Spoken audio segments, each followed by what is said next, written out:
Have you been tested since your campaign and your doctor, Sean Hanity, put out that you'll be medically safe and cleared for safe return to public engagements by Saturday, 5 full days? Have you been tested recently? Sooner, maybe. Yeah, I just saw the doctors today. They think I'm in great shape. I'm in great shape. Did you test negative? Good shape in that. And I'll tell you, I took this Regeneron. It's phenomenal. And Eli Lilly has something very comparable. It's phenomenal. And it's a whole new day. It's a whole, and if you go back a few months, nobody ever even thought about this stuff. We came up with it. And I'm going to have it delivered to every hospital. We have sick people with the COVID, or the China virus, as we call it. And we're going to make people better. It actually made me better. I went in. I could have left a day later. I'm telling you, Sean, it was incredible. So that's Regeneron. But, again, Eli Lilly has something similar. And the kind of things we're coming up with now are incredible. Remdesivir, but that's a little bit different, works much differently, actually. But these things are absolutely incredible. I think I'm going to try doing a rally on Saturday night if we have enough time to put it together. But we want to do a rally in Florida, probably in Florida on Saturday night. Might come back and do one in Pennsylvania in the following night. And it's incredible what's going on. I feel so good. Have you had a test since your diagnosis a week ago? Well, what we're doing is probably the test will be tomorrow, the actual test, because there's no reason to test all the time. But they found very little infection or virus, if any. I don't know that they found any. I didn't go into it greatly with the doctors. We have these great doctors at Walter Reed, and you do rely on them. They're really fantastic talents, and they came in from Johns Hopkins also and other places. You know, when you're president, I never saw so many doctors looking over me. I think I'm the most analyzed human being in the world right now. Well, I didn't even want to use them. You know, last time I had a big problem. They oscillated my mics when I had the one debate. We had 3 debates with Hillary, and on I think the first debate, on the first debate, they oscillated the mic, and they oscillated it very, very seriously. And they actually apologized to me. Will you encourage your supporters to get out and vote early? Well, I want them to vote, but I will say this. Absentee is okay because absentee ballots,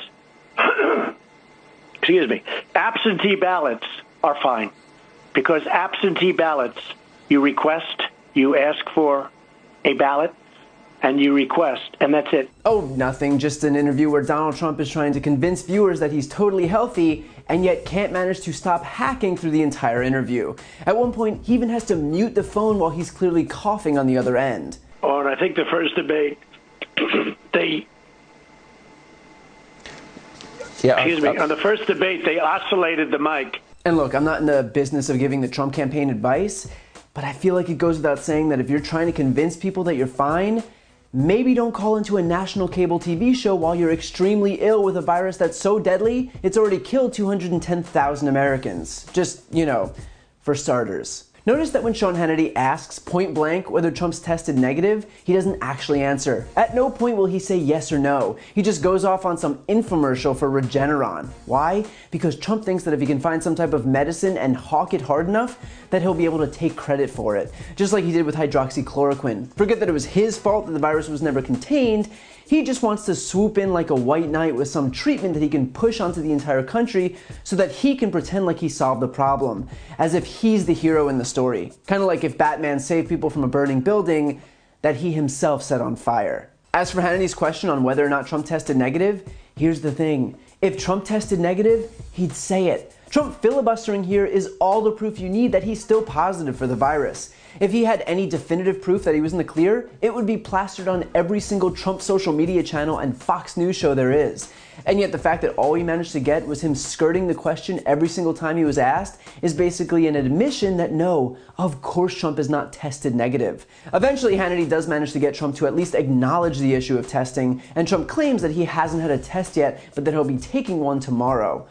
Right. The most carefully watched person in the world, purportedly recovering from a deadly virus, and they just didn't bother to test him today. What's more likely is that Trump has been tested because he's tested every day, and that it was obviously still positive. And so rather than say that, he'll continue to lie, because why pivot to honesty now after more than 20,000 lies already? If nothing else, you gotta credit the guy with his consistency. Trump then goes on to say that he's gonna do a rally on Saturday night. I know it's only been a few seconds since I mentioned it last, but it might bear repeating.